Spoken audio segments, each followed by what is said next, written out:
It's your boy Caleb Smith. I'm blessed to be the host of this podcast, 3 Million Pod. Today we have a special edition. Miss KJ Rose. We'll be talking about her in the entertainment industry, everything that she has going on. This is about to be a great, great discussion. She's worked with people like Diddy, Lil Nas X. She has a Grammy under her belt. This is about to be amazing. Let me just pin this comment, and we're about to get started very, very soon. Hey, there we go. Hey, how you doing? So good. How are you? Good. I appreciate you just, coming onto the platform. Thank you. Of course. Thank you for having me. I just Anytime. actually sent Janice. I sent Janice. Maybe I should put on my AirPods. Can you hear me? Yes, ma'am. I can hear you. Ma'am, if you call me ma'am one more time. Oh, I'm sorry. Yes, I can hear you. I can hear you. I'm going to make sure that we even have better sound. 2 seconds. Okay, no problem.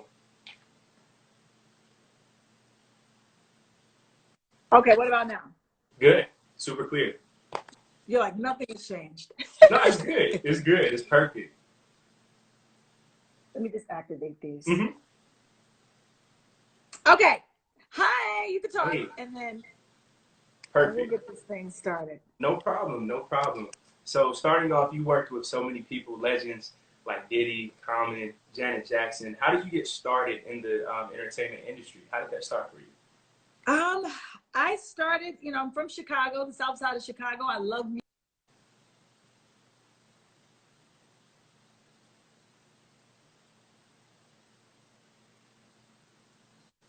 I look at artists like Anita Baker and Stephanie Mills and who else? Phyllis Hyman. They gave me the permission to own and love my own voice. And because they had such a richness about theirs, and it was such a tonality that I loved. So, from there, just like that's when I fell in love with music, R&B, hip hop. And so I sang in choirs in Chicago, and I sang in Soul Children of Chicago. I sang in church. And so that's also, I think, what helped to build this thing, that I had with music. But I still had a level of stage fright. Like that was not going anywhere. And so I had to really work on that and figure out how I can, this feeling of stage fright could truly exist when with this love of music. And so, from there, I just said that there's got to be repetition in order for me to counter this feeling. And so that's what I started doing, and going in the studio, making sure that from top to bottom, I was aware of what the show was going to be, because I knew that that was going to alleviate a lot of the trepidation that I was feeling if I felt prepared, And so, so I started doing all that work that was really necessary for me to get on stage and show up and own the stage. And from there, I moved to New York, and I was put with my first management team by Big John Platt, who's now, then he was an executive at EMI, and now he is chairman and CEO of Sony ATV. So people have planted seeds in my life, and I've always felt like I never wanted to let them down, right? So it's like, even in the smallest thing of somebody saying, hey, I want to refer you to this person, or hey, No ID and Vern and AC, all of my producers from Chicago, and my brother Jack saying, let me give you this track, to write something to. And I never wanted them to feel like their efforts were in vain. So I knew that I needed to do my part in, pushing through. So sometimes it wasn't my own confidence that pushed me through. Sometimes it was my desire to make their work viable, and to make them know that I was not taking their gift for granted, So that's really kind of what led me down this journey. And then I met, my first, I would say, professional gig was with Heavy D. And then from Heavy D, I went to Big and AZ and Mace and Common. And so I started working with all of these rappers before the singing rapper was a thing. And so it just really helped me to kind of develop my level of courage. And then from there, I met Kelly Price in the studio, Divinely, by a friend, Eric Payton. And this was all based on, I would say, just showing up, because I think a lot of times we think that it's bigger than that. Of course, your talent will sustain you, but there is value in saying yes. There's value in showing up, even when you don't know what's on the other side of it. Because most of my jobs have come from showing up and being and having a level of work ethic and I would say professionalism once I got there. So that's what led me to being on the road with Britney Spears and a Justin Timberlake and a Janet Jackson and a Diddy. But, you know, it was having a relentless spirit, you know, because even when they were doing auditions, I missed the auditions. So for me, it was like, okay, never sat well with me. You know, like someone asked me earlier, were you born with this level of tenacity? But I think that I've been called the ultimate maximizer. And I think that rings true because I don't like wasting opportunities. I don't like wasting time. I don't like knowing that someone gave me a little bit and I didn't make something big with that little bit, right? Because nobody owes you beyond that. You know, the gift was already in the little bit. So what are you taking with that little bit, you know? So going from moments where I'm like, man, I wish I had been in the video and why did they treat me like this, da, da, da, da. But then I had to think about where you're on the song. Do what you can with what you have. And that was like another lesson, you know, it was like showing up. It was maximizing the resources, the network that you currently have, as opposed to wasting time waiting for somebody else to validate that or to give you more. Nobody's giving you more. Wow. Take what you got. Wow. I and love you that. build more. You build more. Yeah. You know? Yeah. That's powerful. And, you know, speaking on that point about maximizing value, opportunities, and things that, you know, concern that, something on your page that I saw that was really cool where you said your big break is not convenient. Can you break that down? Because I thought that was a really cool line. So in the book. Yeah, of course, get the book. That's one of the chapters. I think that we have this, you know, not everybody. Let me talk about myself.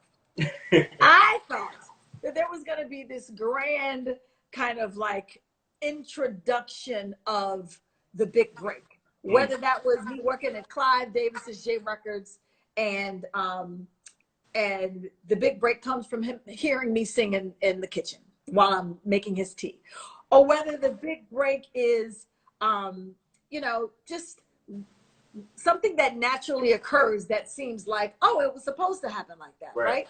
And so this chapter was written based on several occurrences. So the day that the big opportunity came after having been in LA for a little while, I want to say I was sitting in the car with my girl, Lauren, who is the celebrity chef, giving her like vocal lessons. But we were waiting for Common to come home because she was working for Common. So we waited for him to come home.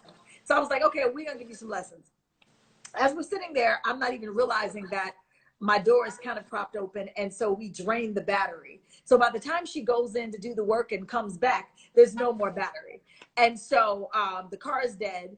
And so I was just like, okay, well, you know, we got to carry on. Now, it's funny because I think if I lived in New York at this time, I would have been like, life is over. I'm going home, you know, because it's just you know, you get used to that harder way of living. You know, you get used to running to the trains. You get used to jumping down 30 flights of stairs to get to the train. You get used to, you know, and so I think in this moment, it was like the sun was shining and I didn't have a car and I had 2% on my phone. And I was like, I'm going to carry on, because what happens is we will let a challenging moment kind of stop us from the next moment waiting to give us opportunity, right? Yeah. So for me, it was like, I don't have a car, but, you know, I got a date waiting for me at the bottom of the hill. So I'm going to go on to my date. And so after that, I was like, okay, you know, so I ended up getting a call. And the call was like, I think it said, it was no ID. You couldn't see the person calling. And so I was like, well, I don't have enough battery to accept this call, so I'm going to move on. And then I got a text immediately afterwards, and it was from my guy, losing my mind, Frank Gatson. So Frank is the creative director for Beyonce and Destiny's Child and Reese and all these people, and he said, call me ASAP. So I turned, I looked at the guy, I said, this is what needs to happen. I need you to give me your phone because I need to call this guy, and then I need to call AAA so that I can get my car towed. And so he was like, okay. And I was like, okay. So that happened. And he said, so I called Frank and he said, can you be here in 20 minutes? No, that's not what he said. Can you get here in an hour? And he was with Kelly Rowland. Wow. Now, let me just tell you that I started my soft stalking measures for Stephen Hill and Frank Gatson in like, I want to say May or June of 2015, 2014, right? 2014? 2015. They didn't call me to say, come and meet Kelly until January 2016. Wow. So it was the work that I put in, the seeds that I had been planting along the way that led to this moment that I could have missed because I had a bad day. Yeah. You know? And yeah. So it was like, I knew the work. I knew that I belonged on that show. She was doing Chasing Destiny. I saw it in the trade. I said, I need to be on this show. And they were like, all right, yeah. Okay, sis, we see you do your thing. And, you know, I didn't think that it was because they didn't think I was capable of it, just in terms of the way they were kind of like, you know, sunning me. But I think it was, they only knew me through one lens. So for me to now make this introduction of a whole nother skill set that I have, and then have an attitude that they don't get it, was not going to serve me. Right? Because it wasn't about them as much as it was about me being this new person, being in this new skill set, this new lane, and then sharing it with them. Right? So it was like, it was my persistence that I kept saying to them, I need to be on this show. Oh, here's something new that I did, just in case you wanted to know. Nobody asked. Okay? Nobody asked. You just sent it to them. And then finally, it made sense. So I do believe that once you have taken your own step and used what you fully have to get to that goal that you want, God does the rest, you know, and it ain't gonna be convenient. Yeah. So the day that he called and I didn't really have a phone and I didn't have a car and said, can you be in the studio in an hour? I still said yes. And so, you know, I was able to get there. And the first day, I think they were just like, you know, KJ, show us what you got. It was really me jumping in. Being thrown in. And then Kelly said by the end of the night, she said, I need this for myself. Can you come back tomorrow? Wow. I went back the next day and I thought it would be the same, kind of like me more working behind the scenes. And before I knew it, they threw me in the show. Wow. So you could have never guessed that the way the day started, that it would end in this way. But it is about keeping yourself open to recovering quicker from bad moments. It doesn't mean they're not going to happen. It is how you resolve them and how quickly you recover from them, so that you can take advantage of the next moment, waiting with all of this goodness. You know, so that's what that chapter was about. I love 3 that. hours later. That's awesome. And right now, there's so many creatives who go through ebbs and flows, ups and downs. How do they maintain that confidence so they can always be ready? How should they do that? The confidence to always be ready is the work you do that nobody sees. You know, it is the hours that you put in to honing that thing you do, so that when the opportunity presents itself, you don't have to get ready, right? Because you've been readying yourself along the way. So it's the work you're doing right now. How much, if you're a singer, are you singing? If you're an actor, are you acting? If you're a lawyer, when's the last time you practiced? You know what I mean? How are you, whatever this thing is that you do, how are you accessing it and executing it on a daily basis, you know, when you're not trying to showcase it to anybody else, so that the day when it's time to showcase, you got something in your wheelhouse. So it is the time that you utilize now, when nobody's looking, when nobody's judging, you know, and making sure that you're not judging yourself in it. You're just applying yourself to it. Wow. You know? So for me, it was like I was doing performance. It's funny because, you know, I'm so grateful that I'm getting the visibility and access and things from, you know, Rolling Stones and from other media outlets. And that's been amazing. But what it's really doing is just showcasing work I've spent 15 years doing. Right? It's just relevant to them now because they know who I'm working with. But I've been working with talented artists for a long time. So that what happened is when I got something like, you know, a Lil Nas X, which at the time we didn't know where it was going. I just kept saying yes, you know, and so that's the other thing. Keep saying yes, because every yes gets you a little bit closer. It gets you a little bit stronger in that thing you do, so that you're not like, you know, waiting and just taking the people that you think you should be working with, right? Because there's no depth in that. You know, keep saying yes so that when they put you with somebody, all of the information you've collected in those 15 years now matters to this one artist that will get a Grammy and that will lead you to Rolling Stones and that will lead you, you know. So I have been planting seeds. So this is the time to plant your seed. This is the time to not dismiss anybody because you don't think they got the title that serves you, right? The title that can serve you is assistant. The title that can serve you is janitor. You know what I'm saying? Everybody can pour something into you to push you further along than you were.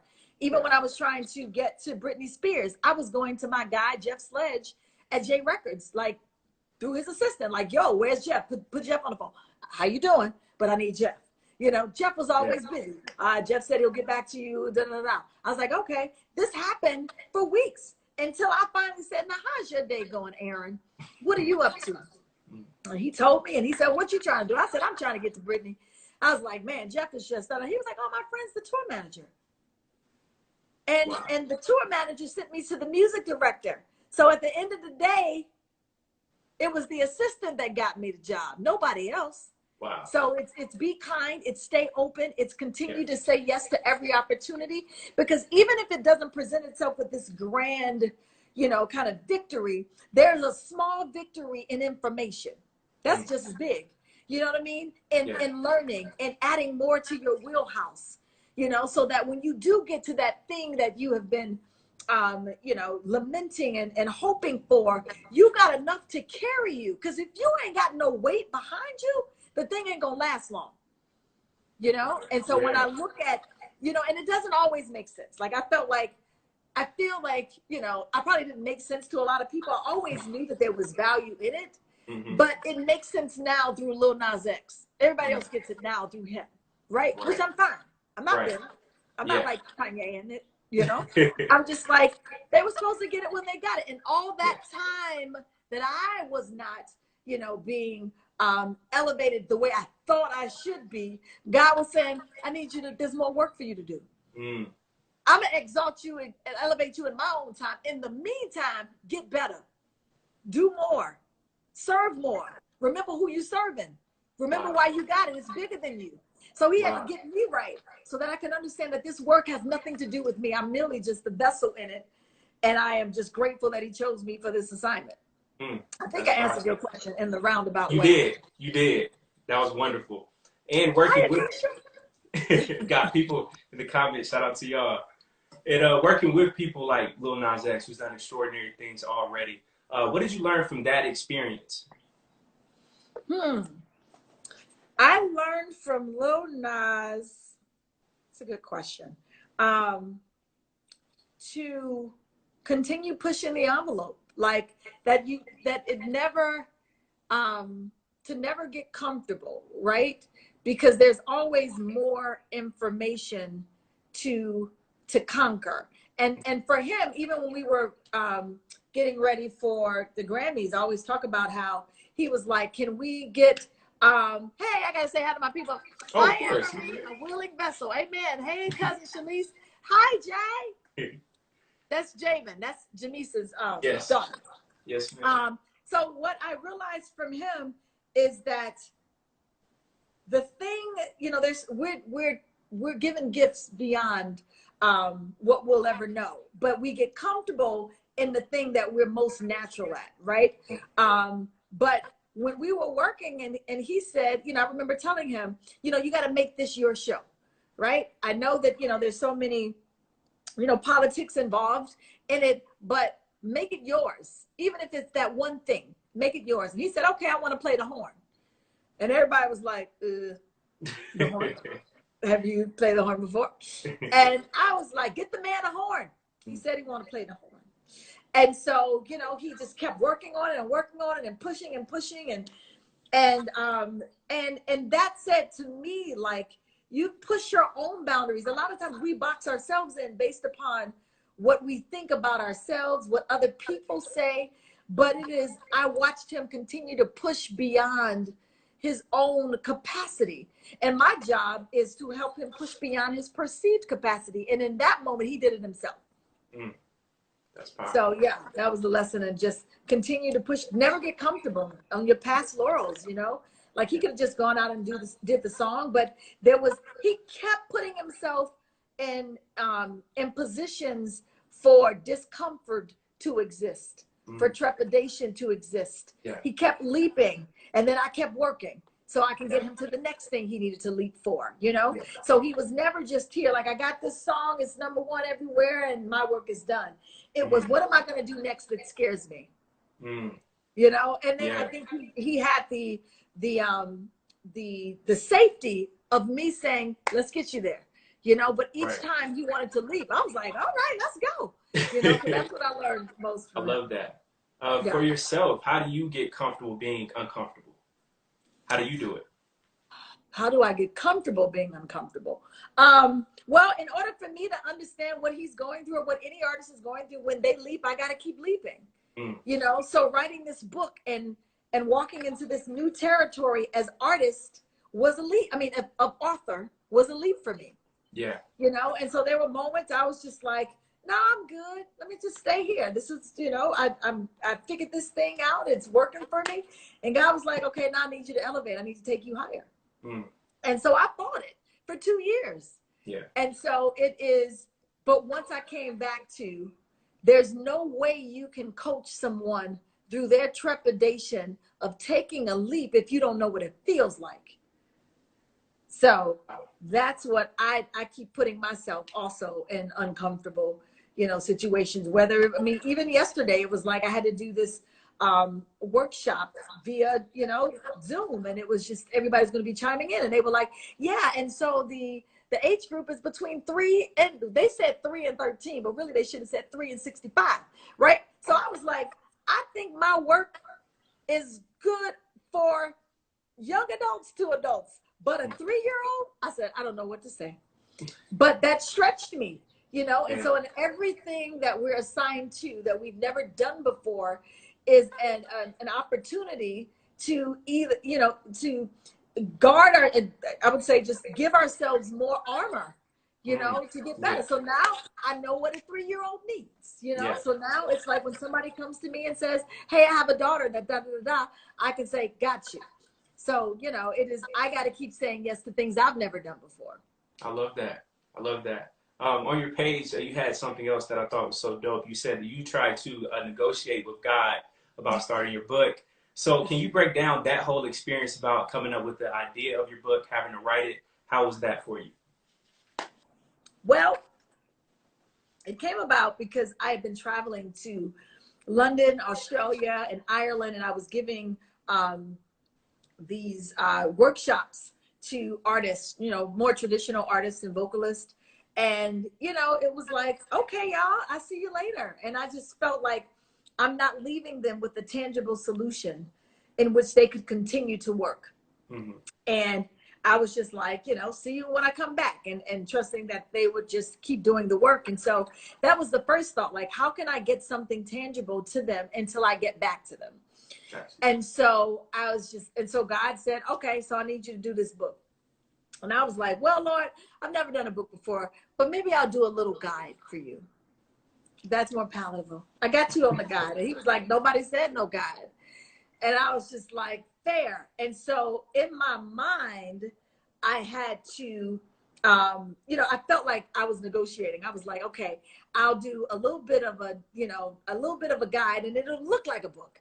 And he was like, nope, that's not what I asked for. And so, in fact, my first iteration, do I have it here, of the book was a guide to delivering the performance of your life. And so I had to get to a point where I embraced the whole thing, and then it became 8 steps to delivering.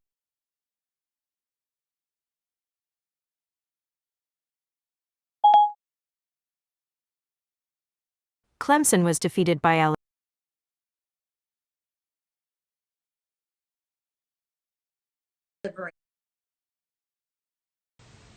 Yo, good people.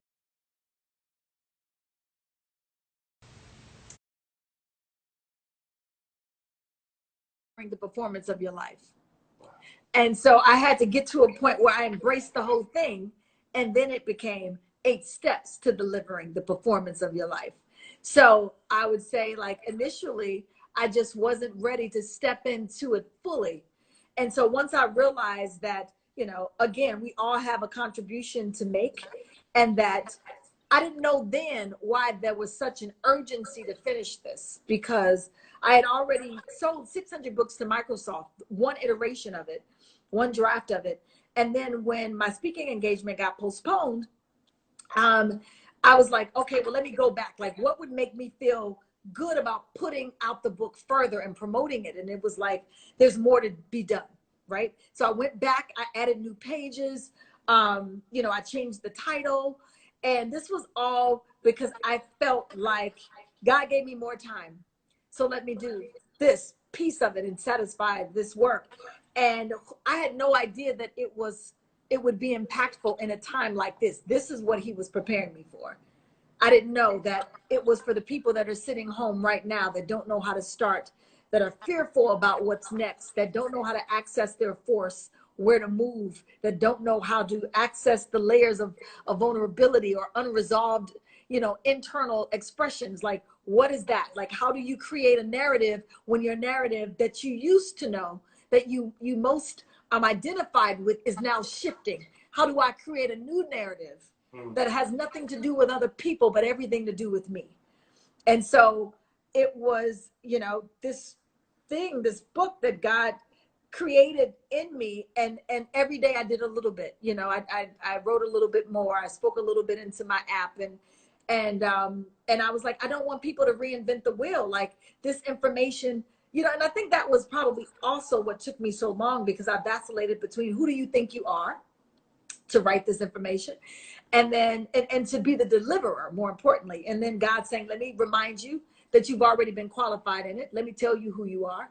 And once I just kind of like got a little bit more like entrenched in that, it allowed me to keep going, and say to myself that this has very little to do with you. You are the vessel.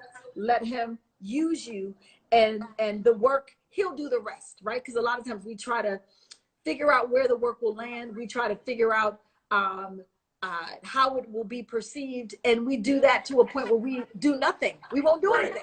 Right. So I think that's what he wanted me to. He just wanted me to get started. I love that. So what advice do you have for people who have ideas as well, who want to start writing their own books, and they're somewhat hesitant to start? What advice do you have for people? I would say, stop waiting to be relevant. You're relevant now. That's a lot of times we're like, well, it's got to be relevant. Let's just wait. And so, oh, look at my bun. Real time, everybody. Real time. Fixing my bun. All right. So I would just tell people, you know, I think a lot of times we're, here's the thing about vulnerability. It's like two parts. On one hand, if we have not done the work, where vulnerability is concerned, then it leaves room for people to come and infuse and interject their opinion about the work. Got you. Yeah. And it will penetrate us in a way that we won't move in the work. Right. Right. So right now is the time to figure out why you are so, what's your zest, what's your fervency about the work you're doing? Why do you care? And what are you offering? Right? Because, and that's all about the pre-approval process. Have you pre-approved yourself in this thing that you desire to do, whether it's write a book, whether it's, you know, go after a new position, whether it is, you know, walking in a new light that you've never done before, whether it is strategizing in your life? Have you pre-approved it? So that by the, and God really wants us to get to a point where we stop asking people their opinions, right? Because if he's already whispered, then it's already word. You know what I mean? It's supposed to happen. And so I think what happens, especially if you ask people that are limited in their own experiences or their vision, they will give you information accordingly. You know what I mean? They will move you according to how they've seen and encountered with life, as opposed to the message that God gives you may not even make sense. A book didn't make sense. That ain't what I do. But I didn't know that he was building something in me, and he was, you know, infecting people around me to be drawn to the thing that I was supposed to do. Wow. And all he said is, you do your part, I got the rest. I just had to start. So my advice would be to start Whatever that thing whispered by God, he didn't tell everybody else. He told you. And if you don't do it, it ain't going to get done. So know that you are relevant in this moment and start it now. And only means you have to just contribute one thing to the pot to get you closer. You know, you do that one thing today. And then tomorrow ask God for the manna in this day. Come on, don't let me forget. I see Emily on here. Oh, you're good. You're good. Give me the word. And so once you do that, you know, that is, you're on your way. But don't judge yourself. Don't compare. It's like there's the idea of the comparison to the next person and where they are and how they got there and how you think they've surpassed you and how they seemingly appear to be doing better than you and all that stuff. And, you know, I just had to figure out that, you know, my journey is specific to the people God assigned to me to be a blessing to. And your lot is specific to you. You know, and when we see our brother and sister being rewarded for that, it may not be because of what you have seen or did not see in their trajectory. It may be stuff they went through that God said, you've had enough. I'm here to reward you for that. So once we see that it has nothing to do with, you know, God is no respecter of persons, right? And so if he'll do it for him, he'll do it for you. If he'll do it for your tribe, he'll do it for you. If he'll do it for your block, he'll do it for you. So once I understood that, because I remember when I was in New York, and I was like, now how they get a record deal? I ain't never seen them in any open mics. They ain't never been on anything, you know? And so it's like, what makes me the metric for who deserves what? You know? And just because God has chosen to elevate them, I don't have to know why. I just have to know that if he'll do it for that person, he'll do it for me. I love that. And that's what I had to get to, you know? I love that. You've done so many things now with artist development, a performance expert. What made you have that spark to say, hey, I want to give back and help artists get right, develop all that? So what sparked that for you? I don't know if it started with, you know, again, I have so much for artists. They need to listen to me. It was because I'm an artist. I realized that, you know, when I was first asked if I would coach other artists, you know, and here's the other thing of not taking things personally, right? Or just understanding that, you know, you were built for more than just one thing. And so I was a vocal artist, singing when my girl from J Records, I was working in Clive Davis's office on one end of the floor, and on the other end of the floor, hey, Cuckoo, there was a marketing person by the name of Carolyn Williams that came over and said, hey, we want you to help our artists with stage presence. And, you know, of course, you know, I would have loved for her to have come to me and said, hey, we love your music. We want to give you a deal. But she was like, music's cool, but we like the way you perform, you know? And so in that moment, it was, does this pivot negate everything I've done? Or does this pivot just allow me to expand beyond my own perceived capacity, right? And so it was, okay, somebody first, because I think for the longest time, because I had not identified that energy was my force, because I remember Frank Gatson said to me, you know, you've really got something, right? He was the first. The second person, you know, now, not to negate all my friends that's on here, everybody that's on here that loves me have said, hey, you got something, keep going, keep. Yeah. But, you know, people that had done it. So I'll never forget, Ben Vereen sent his daughter over to me. I was singing background with Puff here in California, and Ben Vereen sent his daughter over to say, you know, he really admires and likes your energy. Now, time before, of people that did not get it or did not have a level of energy that that would require them or make them see mine, it was always processed as, oh, you are so animated, you know. Oh, you know, why are you moving so much? Oh, you need to calm down. And I don't know if I was aware enough to understand it then, or it was so much of just who I was that I could not change it if I wanted to. Wow. Yeah. You know, so It's in you. I'm glad that it did not penetrate in a way that would make me become smaller Mm-hmm. in it. And so by the time I got to being asked to coach other artists at J Records, I had already resolved, hey, this might be a thing. It's not a tangible thing, but I could touch tangible opportunities and put and infect them with this level of energy. And so it became the repetition in it that I was just like, oh my God, I see the effect. It wasn't even the rose effect then. It's rose effect now, but I see the effect from the moment they walk in to the moment they leave.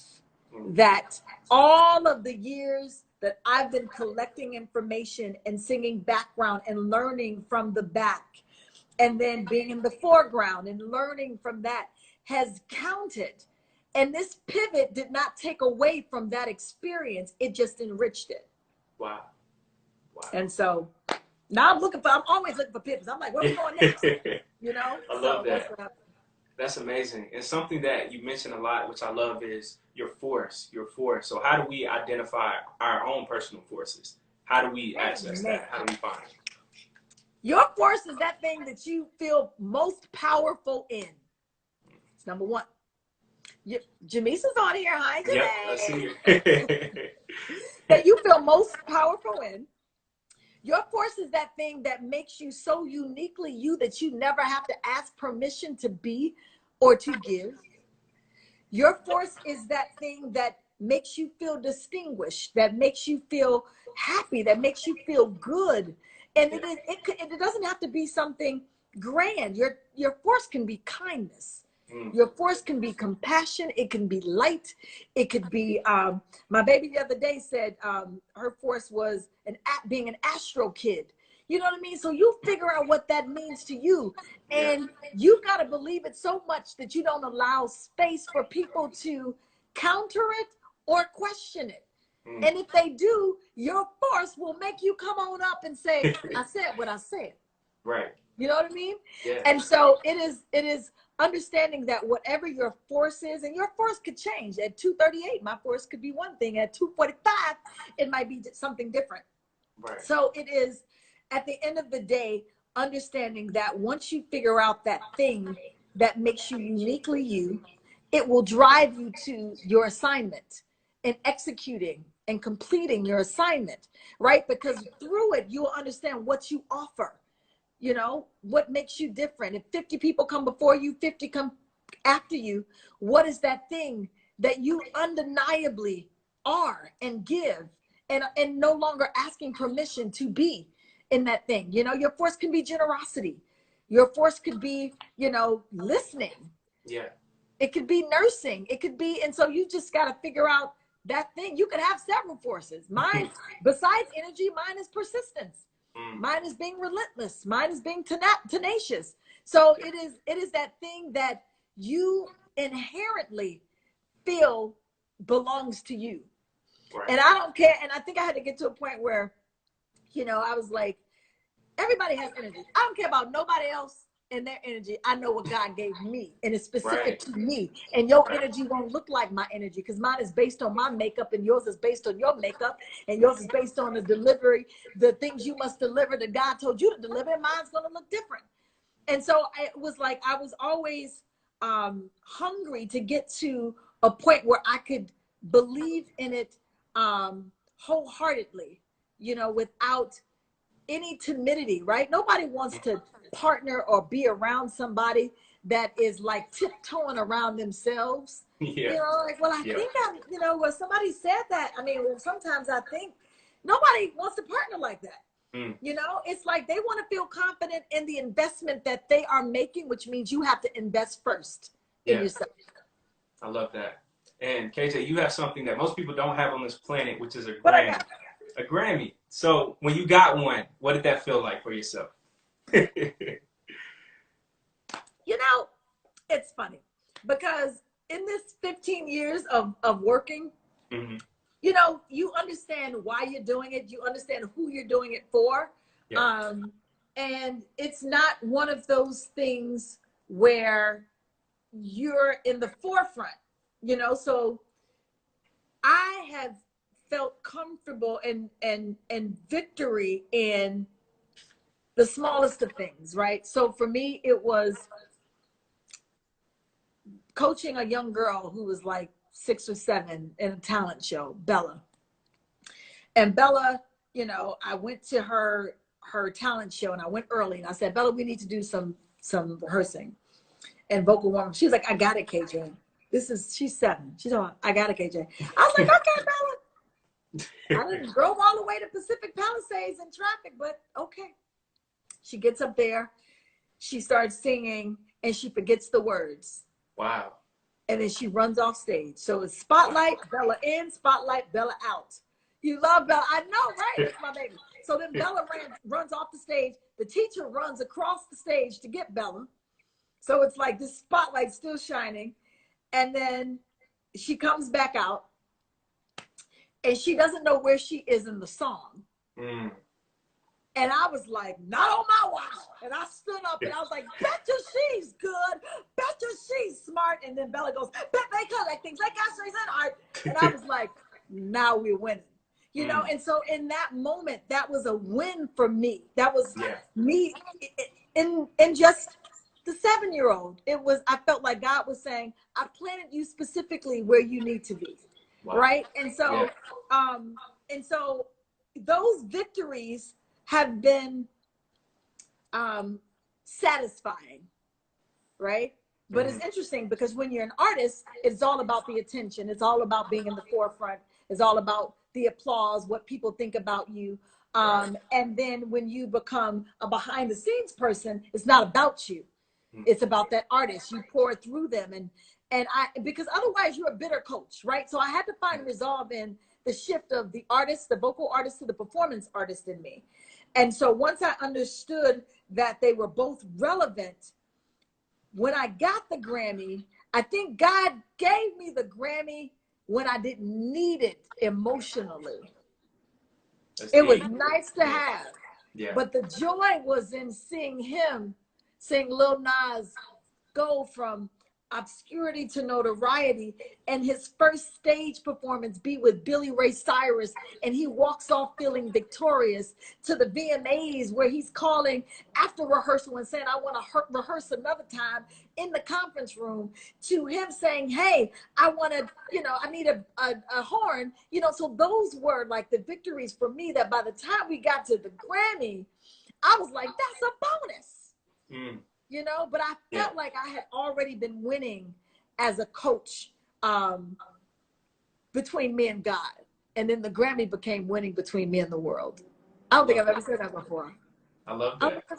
So, that's great. That's great. Woo, that's about to make me emotional. Yeah. I love it. That's good. And when you first wake up, what drives you every single morning? When I first wake up, what drives me? I am driven by the possibility that my story could lead to somebody else's breakthrough. And so I got to tell it, and I got to keep telling it. And there's a time where I felt like, as I was promoting the book, like I was like, how would I act what would I think if I was on the other side of that? I'd be like, damn, girl, we get it. You got a book. And so then I was like, and then a friend said to me, after I had been promoting for like 3 weeks, oh, you got a book? I was like, oh man, I'm not doing well enough. I got to keep going, So it's never being presumptuous to think that everyone is informed, right? Yeah. But then being presumptuous enough to say that your story counts, and audacious enough to know your story counts, right? So it's like such a double-sided thing of presumption. And so it is, I know that God qualified it, so it counts, and just because I've done 3 works of work in it doesn't mean that it's reached everybody. So keep going. And so that drives me to know that, our obedience, just opening our mouths and telling our story, and knowing that our our experiences matter and they count. And it could potentially, the obedience can lead to being a blessing for the people that were assigned to you. Mm. Thank you for just getting the book. I see somebody was like, I just got the book. Yeah, I saw that too. And so to Amazon, anybody else that wants to get it, go to Amazon. A guide to delivering the performance of your I love it. I just said a guide again. 8 steps. Sorry, that was the old me. The new me, 8 steps. Love that. So yeah. Awesome. KJ, thank you so much for your time. Before we leave, where can everybody keep up with your work, your book, everything that you have going on? Yes, you can find me at Instagram on KJ Rose Effect. I'm also on Twitter with the same name, KJ Rose Effect. I just became a TikTok partner. So you can find me there at Rose Effect 20. And Facebook, Kiana, KJ Rose Henson, as well as LinkedIn. You can join me there. Awesome. KJ, I'll have this posted on YouTube probably within the next 5 days. It'll be on IGTV as well. So thank you so much. It was a great interview. Thank you for having me. Thank you, everybody, for joining. Yes, ma'am. This is the day that you start. Stop waiting on somebody else to validate your thing. The thing that God already told you to do. You're already relevant. You already have what you need. You're already equipped. Start today, and I promise you, the things you think you don't have will suddenly be drawn to you. Amen? That's right. And hallelujah. See you later. Right. All right. You be safe. Thank you, Caleb, for having me. And thank you so much. Crew. Thank you. And I am part of the 3 Milli crew, so if you call me again, we have a problem. Yes, thank you, and bye-bye. Thank you. Hi, Shaggy. All my people. Bye, guys.